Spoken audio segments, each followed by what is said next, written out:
pretty mean, Valentina. Oh, that's true. Great option. There's the Vex, finally. Last two picks here. 89%. Wow, that's a huge win rate, too. Surprise, again. And yeah, we're really good. It works really well with the Minotaur having here and the last Insanity available from the X-Borg. So really interesting to see what the answer is going to be from Onic Philippines. Claude Brody, one to the other. Oh, wait. Beatrix might do this lineup good. Beatrix is pretty good, yeah. Can actually dodge the last Insanity. Yes. Basic attack. Makes sense. I'm leaning more towards Romer. Oh, no, but it is a Claude. They decided to play it safe. So, yeah, still building around the Claude. Going for Onic time. Oh, nice, you. I'm here for it. He's Alga. I saw the 0% win rate, though. It's time to change it, Onic Philippines. Make it work. Come on. Make it work at the expense of Omega. Let's see. One more pick here for the Barangay. What you feeling, Leo? Still need a jungler. They can actually play so much. Would not be surprised if this... Is it weird if I say alpha? Wow. I'm not going to knock it. I'm not going to knock it, bro. It's doable. It is. They have huge HP pools. Yeah. Oh! Okay. H2. I mean, if you see H2 play, he's got to play something that he's good with. So he takes the challenge. How does he build this Lancelot with this lineup, though? What are you thinking here? Because it's not often we see Lances picked up now. Lancelot has been pigeonholed into building damage in recent patches. Yeah. Right? Because Tanksalot has been running roughshod and destroying the metagame. So now, something tells me it's better this way because CC is going to ruin high HP pools.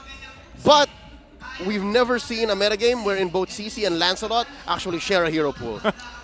This is a new environment. Yeah. So I can't say for sure what it's going to look like, but one thing we can rely on is H2 has amazing mechanics. H2, for those of you who don't know, John Paul Salonga is a generational talent when it comes to jungling. A lot of old fans from the comment section will know. Let the new folks know who exactly H2 is. But here, what an introduction. The ultimate grudge match of the season has taken an unexpected plot twist, folks. Omega against her old members. Against Kelra. Not Exort. E2Max. Why not? There we go. Have sent the entire barangay against them. The veterans have come to play. How will Onic respond in this game number 2? Love to see already, too, early rotations. This is what we were talking about in the keys Whoa. to victory. So they're already going for that 3-man down on the bottom side. Kelra, though, will be fine. Had to use the Purify, but will have Escalator there with him as well. So let's take a quick look at the emblems. All right, Assassin emblem here on the Lancelot with an Impure Rage. Yeah, that's damage. That's just damage, of course, with the Veteran Hunter.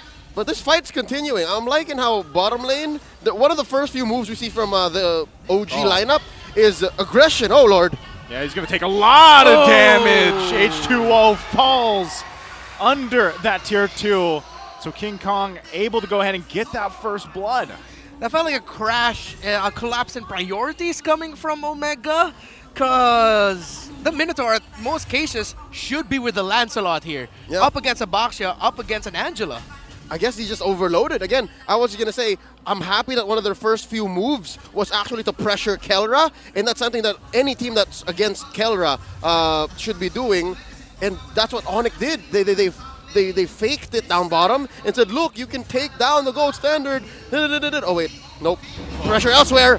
Yeah, right now. Putting the pressure still on Kelra. That's probably one of the good options that they have right now, but with this turtle being up, it looks like H2O going to just go ahead and focus on these objectives. They're going to give it up for now.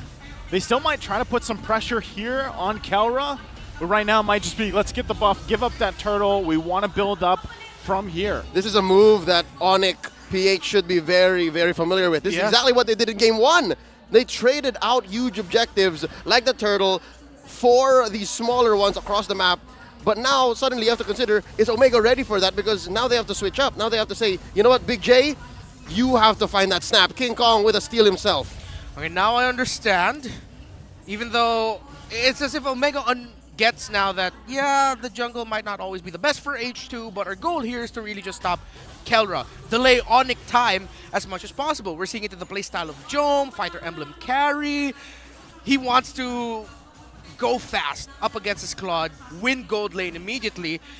But Leo, I have to kind of disagree here with Omega in the approach. They can't always just focus on the gold. There's still other parts of the map. That's right. There's very little that they're gaining, actually. And if anything, the fact that it's Escalera on the Angela, which I'm actually happy for, and that allows for Prince to pick up the gourd, much to Naisu's pleasure.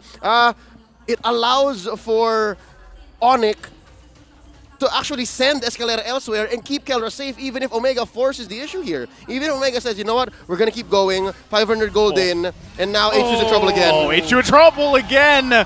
Even with the execution, will get taken down in the same spot as earlier, as King Kong gets another one. That hurts. Omega, again, focusing a lot on the gold lane. They need to get gains from this approach as much as possible, because now H2 is struggling up against King Kong, Escalera, even Super Friends. How often is that a kill zone? How often is that a hot box in the early game for a team underneath Tier 1 and Tier 2? So that just shows how fragile Omega's box is right now. Yes, they had an early approach of let's pressure Kelra, but the question is how far can you take that? And we're not even considering the upper quarter. We haven't really talked about the whole Gem versus Ryota matchup. Yeah. So far, Ryota just actually built up his War Axe. Yep. And usually it's a big 50-50 between these two. They both hurt, they both regen. So it's like, all right, whoever wins this lane is just straight up better.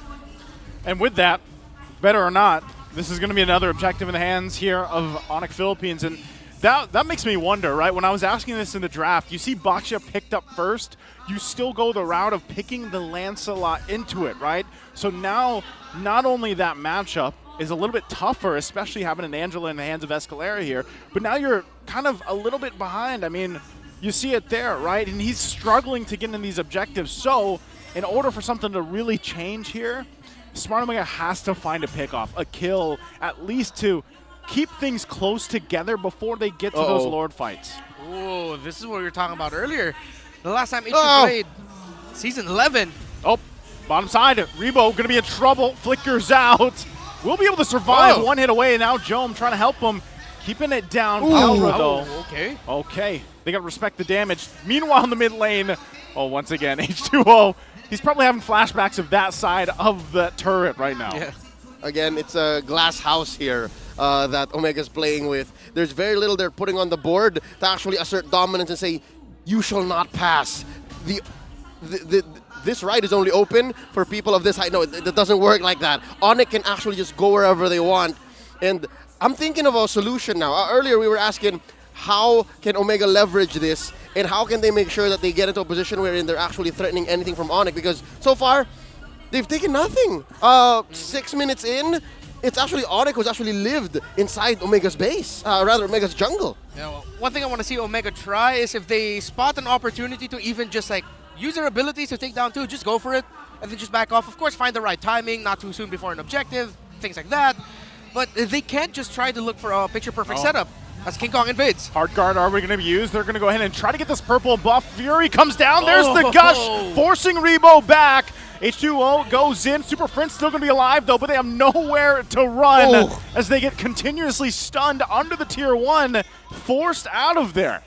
All right, if there's ever a first kill from Omega, it's got to be from Super Friends, unguarded, and that's about it. It's so hard to take a pick off of Kelra, has a Purify, maybe Escalera. But Escalera is very rarely going to cross the river, especially as long as it's still the turtle phase, or especially until they can't confirm a kill. Yeah. Because look, I've never seen Escalera actually cross the river. Yeah, the times we'll see Escalera is him putting his ultimate onto someone, the hard guard onto someone. Exactly. And now I understand the dilemma of Omega, where they were, it feels like they were forced to pick the Lancelot because they needed more heroes to reach that gourd. Who we've seen in the sequences now is the big problem for Omega. Jumping in once again, Exort has to flicker out, but will get taken down by the waves.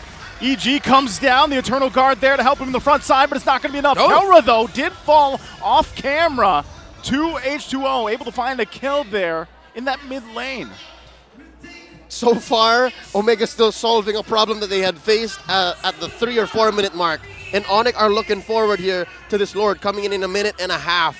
And there's very little that Omega's bringing, very little that Omega can actually consider to do, especially since now King Kong can actually get to these buffs with very little punish. I'm wondering where H2's looking for farm. Look, he's looking for farm in lane. Yeah, he's just grasping at straws. Oh, no, Exort. Oh. That's tough. And that's why the Gourd is so strong. Again, even under the turret, you're not safe. Yeah, Asaka said to Zuko, that's rough, buddy. He had nowhere else to go there. It's like, it looked like at one point Exor just said, this is my fate now. Yep. Especially knowing that he didn't have the flicker available. Now crashing down. Just with the pressure alone by the drive-by. They're going to go in under the turret. Turret's going to be worked on. They're fighting for it. Rebo going to be in trouble. Flickers into the wall and will fall there under the tier 2 right now. They're struggling. Jome. Big J. Can he do anything, though? Escalair's going to find him, trying to get the kill. There's a flicker out, though. Jome in trouble. Gets taken out by Super Fritz. In recent history, we've actually seen carries do that. We've seen carries take pixel brushes, river brushes, and then get maybe a 2v1 kill or any kind of trade. But not at 9 minutes, not when you're down about 3,000, 4,000 gold, and when the rest of your team are either respawning or are elsewhere inside your base. That was very risky from Jome, and again, now you're seeing maybe signs of desperation, maybe signs of communications breaking down, where Omega's just saying, you know, let's just get something. Yeah.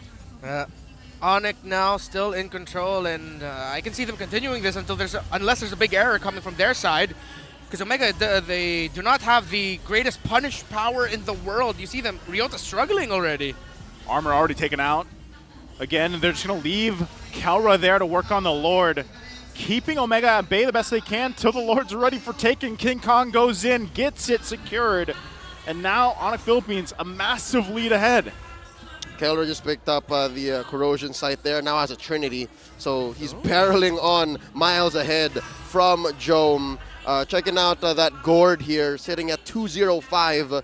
Definite menace from Omega. Also has his version of the Trinity, the Tranche, the Ice Queen Wand, and the Talisman. And as if that wasn't enough, Escalera just picked up his fleeting time. So now every kill, much like Martise's Decimate, now just snowballs onto one another. So they can pick fights on fights on fights, and ults are not going to be an issue.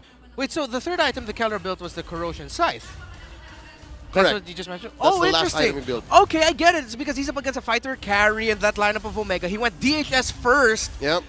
Golden Staff, and then Corrosion Scythe last. Wow, great itemization by Kelra. And again, it's the same matchup from earlier, but the other way around. He knows that as the carry, this is what I'm looking for. This is how I will suffer in lane.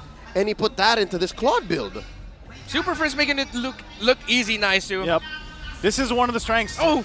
You know, you can just fire off from there. H2O going to pump out quite a bit of damage, though. Ooh, okay. They're going to have to respect that, but once again, the assault on the base is still going to continue top side. Eternal Guard going to jump down the gun, though! Forcing Jome to flicker as well. Thinking he was going to go down, and now Rebo takes the stun, but they hold on to the turret for now. Big J lives, the inhibitor lives, and Omega here to see another Lord.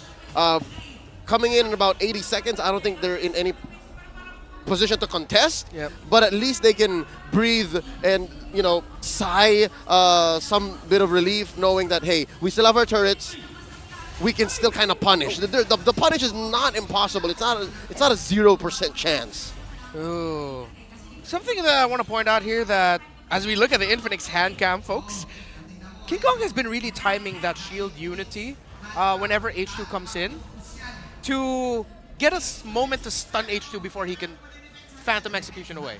I guess he's timing it. Yeah, he's timing it really well. To the point wherein the margin of error is so small for Onic that he can actually put himself in trouble first. Yeah. King Kong can say, you know what, I can take a few hits even from a turret just to get you. Oh, and now Onic, similar story to game number 1. And unfortunate for the old guard, the veterans of Barangay Omega, they're just up against, I guess that's what it takes to build a barangay family, or at least break down a barangay. Definitely a full assassin build on H2's Lancelot. And Exort is struggling, man. Exort is just at 2 items. and he had to build the second item winner Trunch because of how bad it's going.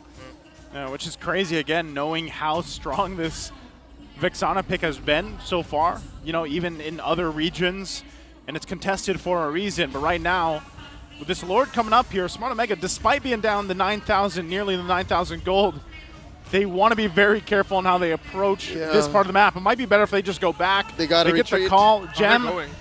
holding them on the front side. Lord is going to go back to being worked on here by King Kong, but Smart Omega can't even get this side of the jungle. It's a clean take, and I guess you gotta say, I understand now as this gets to a free Lord take by Onic, what Omega was thinking, right?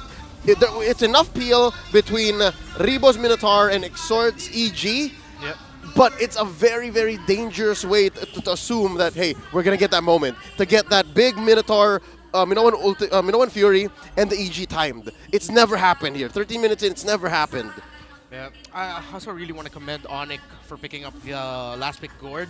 If that was a different mid laner, someone who has to get a little bit closer, not range, they wouldn't have needed to pick up the Lancelot on the side of Omega. It would have been something tanker, could have been more even. Yep. But since they picked a backline heavy mage, they were forced to pick a Lancelot up against a Baxia and everything else that Onic has. So this is the story. Oh, Uh-oh. Super Prince taking Whoa, quite a bit of damage, but H2O. H2O could be in trouble now as he might Whoa. get stunned, able to get away from it. Whoa. Oh, but the beam comes Get down. in. Still going to survive though. Eternal Guard comes out. Kara on the backside goes in with a Heart Guard, able to clean up the kill on H2. Now Smart Omega has to deal with the Lord and then the mid lane push from the rest of the team. A full force of Onic Philippines as Rebo gets whittled down. Woo! Ryota with the last insanity to clear the waves out. They have another wave to handle here. Can they stay in the game? The base is going to be worked on though as Onic Philippines continues to push in, but they're holding it together for now. Still King Kong with a Heart Guard going to force them back. Jom trying to clear the waves, gets taken down as Onic Philippines sweeps the series. No surprises here. And what surprise you talking about? Onic PH. Calm, cool, and collected. Systematic. Sweep the barangay. We were looking for something new that could have been the key to victory for these two teams, and I guess Omega overshot. They showed us something extremely new, something we didn't even expect to see today, or at least as early as week 2 in Season 13, to have these very respected and well-known players debut for them at clutch point, at match point against Onic, and we see here a sweep. So I guess it's back to the drawing board for the new barangay. Yeah, still plenty of time to adjust here. Gentlemen, all I got to say is Gord's on the board for a win. It's a good day. It's a good day. Gotta do something with that. A board. Maybe we should introduce a board in the industry. Well, let's think about it some other time. I like how Omega are actually seeing the members of, or not the members, but yes, the sportsmanship, but then the old friends. The super fan. The super fam. The barangay meets the fam. Yeah, look at the E2 Max, why not? Hugging Jom, they were tightly hugging Kelra too. It's a grudge match, yes, but it seems like it's all happy between these two. Great show of sportsmanship. Again, even though I was skeptical, I was with you there, Leo. I wish we saw more of this other version of the